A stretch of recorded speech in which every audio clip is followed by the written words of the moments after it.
सच्चिदानंद रूपाय विश्वोत्पत्त्यादि Hathaway तापत्रय विनाशाय श्री कृष्णाय वयं नुमः।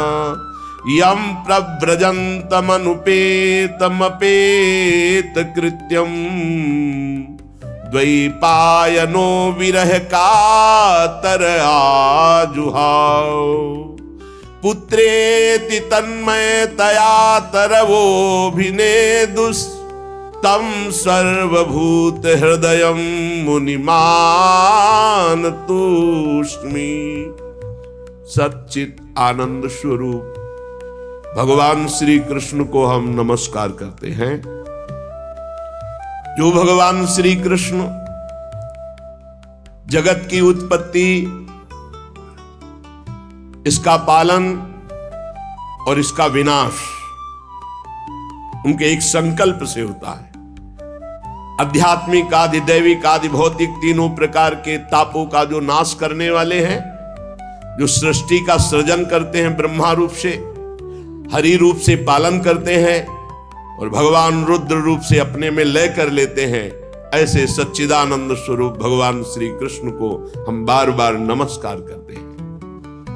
और महामहिम परमहंस शिरोमणि श्री सुखदेव जी को नमस्कार करते, क्योंकि अभी प्रकट ही हुए हैं, कोई संस्कार भी नहीं हुआ, न यज्ञोपवीत संस्कार न लौकिक वैदिक कोई अनुष्ठान का अवसर ही नहीं दिया।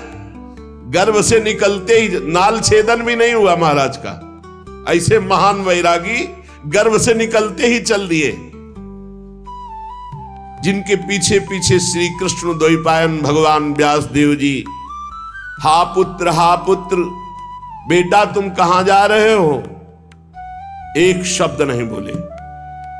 इतनी तन्मयता है ब्रह्म तत्व में कि वृक्षों से निकल रहा है सुकोहम सुकोहम सुकोहम।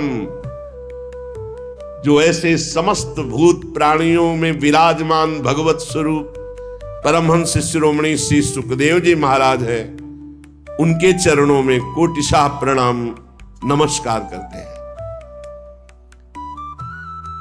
एक बार नैमिषारण्य में, बड़ा पावन क्षेत्र है नैमिषारण्य, बड़े भजन के परमाणु हैं। 88,000 ऋषि और श्री शौनक जी उनके मुखिया हैं। 88,000 ऋषियों में सब विराजमान हैं और मंचाधीन श्री सूत जी महाराज हैं। तो सूत जी महाराज को 88,000 ऋषि और उनके मुखिया शौनक जी प्रणाम करके नमस्कार करके बोले। शौनक जी ने कहा, सूत जी आपके वचन जब निकलते हैं तो उनसे हमारे अज्ञान अंधकार का नाश होता है। अज्ञान ध्वांत विध्वंस कोटि सूर्य समप्रभ सूताख्यायी कथा सारम मम कर्ण रसायनम। भक्ति ज्ञान विरागाप्तो विवेको वर्धते महान माया मोह निरासस्य वैष्णवैः क्रियते कथम। हे सूत जी महाराज, आपके वचन करोड़ों करोड़ों सूर्यों के समान हैं, क्योंकि अज्ञान अंधकार का नाश कर रहे हैं। जब आप भगवान की चर्चा कहते हैं तो हमारे कानों में ऐसा लगता है अमृत रस। जो हम बड़ी बड़ी यज्ञ करके आनंद प्राप्त नहीं कर पाए, और आपके श्रीमुख से भगवत चर्चा सुनकर वो आनंद वर्तमान में मुझे प्राप्त हो रहा है।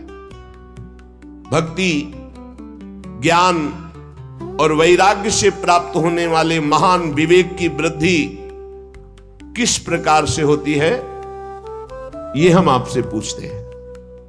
विवेक ये बहुत समर्थ परमार्थ का शुभट है। जिसके पास विवेक है वो माया को रौंद कर परास्त करके निश्चित परम पद को या ब्रह्मबोध तत्व ज्ञान जो चाहे वो प्राप्त करो। विवेक भक्ति ज्ञान वैराग्य से प्राप्त होने वाले महान विवेक की कैसे प्राप्ति होती है, कैसे वृद्धि होती है। ये वैष्णवजन भगवान की दुरंत माया मोह से अपना कैसे पीछा छुड़ाते हैं। ये घोर कलिकाल है, इसमें जीव की प्रायः स्वाभाविक आसुरी प्रवृत्ति होती, राक्षसी प्रवृत्ति।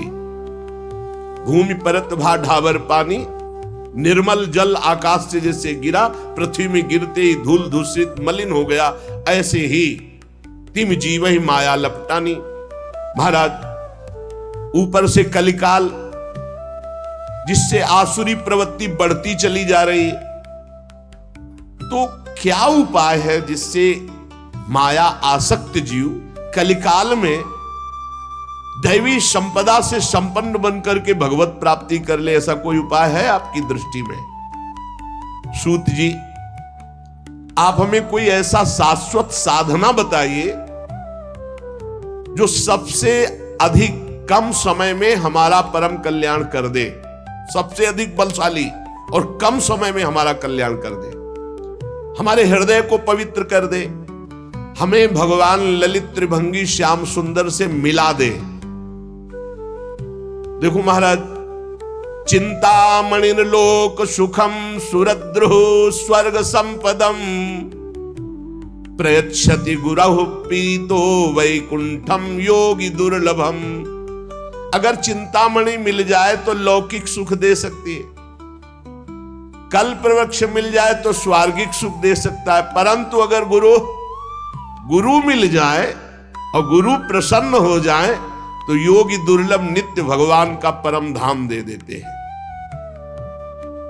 इसलिए आप कृपा करके बताइए कि महान बलिष्ठ साधन कम समय में श्री कृष्ण का साक्षात्कार करा दे, शुद्ध विवेक जागरण हो जाए, ऐसा उपाय बताओ। क्योंकि एक तो माया ग्रसित, दूसरा कलयुग का प्रभाव, कैसे जीव भगवत प्राप्ति करे।